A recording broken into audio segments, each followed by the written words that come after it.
అందరికీ నమస్కారం. మనం గత 2 రోజులుగా అయితే గమనిస్తున్నాం. ఆంధ్రప్రదేశ్ వ్యాప్తంగా డీజిల్ పెట్రోల్ షార్టేజ్ ఉంది. ప్రభుత్వం పూర్తిగా విఫలం చెందింది. ప్రజలకు అందించడంలో ప్రభుత్వం పూర్తిగా విఫలం చెందిందంటూ ప్రతిపక్షాలు కానీ వీళ్ళందరూ విమర్శలు చేస్తున్న పరిస్థితి గమనించాం. అసలు ఎందుకు ఆ పరిస్థితి వచ్చింది? కానీ ఈ రోజుతోటి ఆ సమస్య ఎలా క్లియర్ అయింది? ఒక రోజులోనే సమస్య ఎలా సాల్వ్ అయింది? ఇవన్నీ ఎలా జరిగినాయి తెలుసుకోవడానికి డీలర్స్ అసోసియేషన్ ప్రెసిడెంట్ రావి గోపాలకృష్ణ గారు మనతో ఉన్నారు. ఒకసారి ఆయనతో మాట్లాడదాం మనం.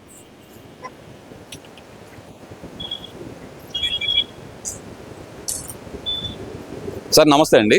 నమస్తే అండి. సార్ అసలుకి ఈ 3 రోజులు ఇంత ప్యానిక్ కావటానికి, రాష్ట్రం మొత్తం అల్లకల్లోలం కావటానికి గల కారణం ఏమనుకోవచ్చు అంటారు?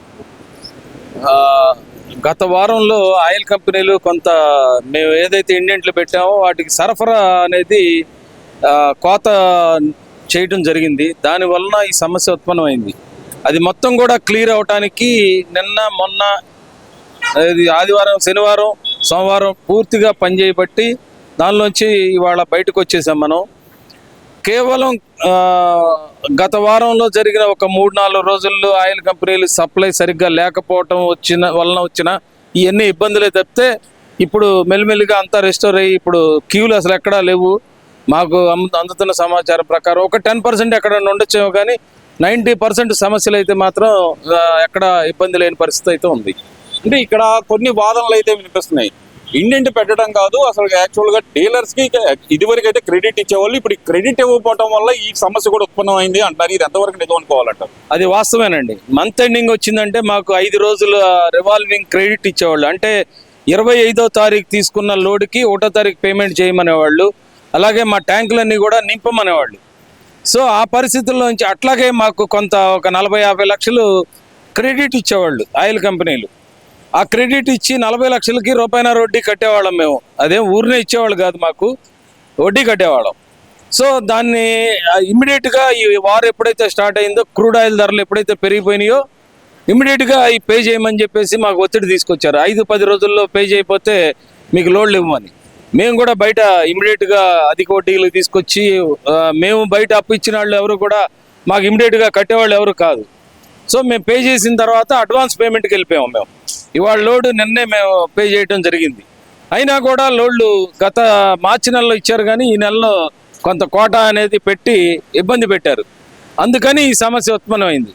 ఎప్పుడైతే సివిల్ సప్లైస్ కమిషనర్ గారు మీటింగ్ పెట్టి ఈ సమస్యని ఇమ్మీడియట్గా వారి దృష్టిలో తీసుకెళ్ళాము మేము, వాళ్ళందరినీ పిలిచి వీడియో కాన్ఫరెన్స్లు, పర్సనల్గా మాట్లాడటం, ఇదంతా కూడా తర్వాత సీఎం గారి దృష్టికి వెళ్ళటం. ఇమ్మీడియట్గా నిన్న మార్నింగ్ 6కి స్టార్ట్ అయిన డిపోలు ఇంతవరకు వర్క్ చేస్తూనే ఉన్నాయి. ఆల్మోస్ట్ నిన్న 24 అవర్స్ అయిపోయింది. మళ్ళీ ఇవాళ 12 అయిందంటే దాదాపు 30-35 గంటలు పనిచేసినాయి. ఈ పని చేయబట్టి ఈ మన రాష్ట్ర యంత్రాంగం కూడా పూర్తిగా దీని మీద నిమగ్నం ఉంది. కాబట్టి ఈ సమస్య నుంచి బయటకు వచ్చామని చెప్పచ్చు. అంటే ఇక్కడ ముఖ్యంగా చూడాలంటే కొన్ని రాజకీయ పార్టీలు చెప్తుంది ఏంటంటే కనుక, ఇందులో రాజకీయాలు తీసుకొస్తున్నారు. వాళ్ళు చెబుతుంది ఏంటంటే కనుక పూర్తిగా ప్రభుత్వం వైఫల్యం చెందింది. పెట్రోల్ డీజిల్ సరఫరా ప్రజలకు అందించడంలో ప్రభుత్వం పూర్తిగా వైఫల్యం చెందింది. ఇది ప్రభుత్వ వైఫల్యమే అంటున్నారు. దీన్ని ప్రభుత్వ వైఫల్యంగానే చూడాలంటారా? లేదండి, ఇది ప్రభుత్వ వైఫల్యం ఎట్లా అవుతుంది? మేము కమిషనర్ గారి దృష్టిలో ఎప్పుడైతే పెట్టామో ఇమ్మీడియట్గా ఆయన యాక్షన్లోకి వెళ్ళిపోయారు. ఆయన వాళ్ళు సండే కూడా ఓపెన్ చేయమని చెప్పారు. ఆయిల్ కంపెనీలు ఆ రోజు ఆయన ఓపెన్ చేస్తారని పాపం ఆయన కూడా ఎదురు చూశారు. వాళ్ళు ఎప్పుడైతే ఓపెన్ చేయలేదో సోమవారం నుంచి ఆయన సీరియస్గా సండేలోనే మీటింగ్ పెట్టారు, వీడియో కాన్ఫరెన్స్. అందరినీ తీసుకున్నారు, స్టేట్ హెడ్లని. ఇమ్మీడియట్గా రేపు మార్నింగ్ నుంచి రెస్టోర్ అవ్వాలన్నారు. ఈలోపు సీఎం గారి దృష్టికి వెళ్ళింది. ఆయన కూడా అందరినీ ఇమ్మీడియట్గా చేయమన్నారు. ఆదివారం ఉదయం 10:30కి అన్ని జిల్లాల జాయింట్ కలెక్టర్లు, డిఎస్ఓలు, అట్లాగే ఆయిల్ కంపెనీల ప్రతినిధులు, అట్లాగే రాష్ట్రం సంఘం తరఫున మేమందరం కూడా ఆ సమావేశంలో పాల్గొన్న వీడియో కాన్ఫరెన్స్లో చాలా సీరియస్గా ఇన్స్ట్రక్షన్స్ ఇచ్చి మార్నింగ్ నుంచి పనిచేయమని చెప్పారు. 24 అవర్స్లో నాకు తెలిసినంతవరకు 70-80% రెస్టోర్ అయింది. ఇవాళ మార్నింగ్ నుంచి అప్పుడే లోడ్లు వచ్చేసినాయి. మార్నింగ్ తెల్లారుజామున 3ంటికి కూడా డిపోలు పనిచేసినాయి. 3ంటికి కాదు, కంటిన్యూస్గా వర్క్ చేస్తున్నాయి. వాళ్ళు కూడా సీఎం గారు కానీ, కమిషనర్ గారు కానీ, పెట్రోలియం మన సివిల్ సప్లైస్ మినిస్టర్ గారు ఇంటర్ఫియరెన్స్తో ఇవన్నీ జరిగినాయని చెప్పి మాత్రం మేము గట్టిగా చెప్తాం. పాలిటిక్స్ అంటారా, ఇక మేము దానికి చాలా దూరంగా ఉంటాం.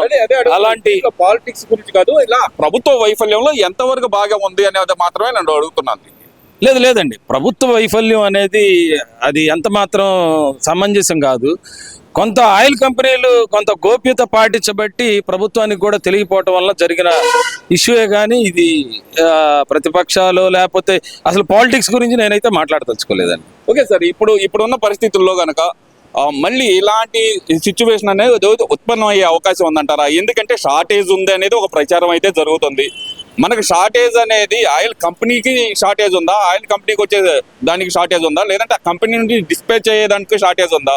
ప్రజల్లో ఈ అనుమానం అనేది బలంగా వెళ్ళిపోతుంది.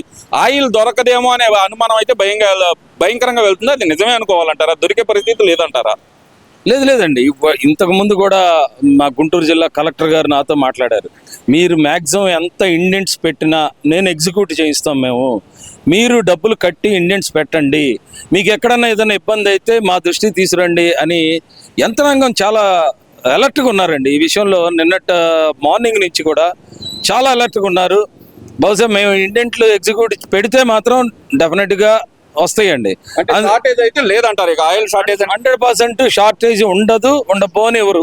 నాకు తెలిసినంత వరకు ఇక ముందు ఆయిల్ కంపెనీల మీద రాష్ట్ర ప్రభుత్వం పూర్తిగా వాళ్ళ యంత్రాంగం అంతా కూడా అక్కడ ఉండి పనిచేస్తున్నారు.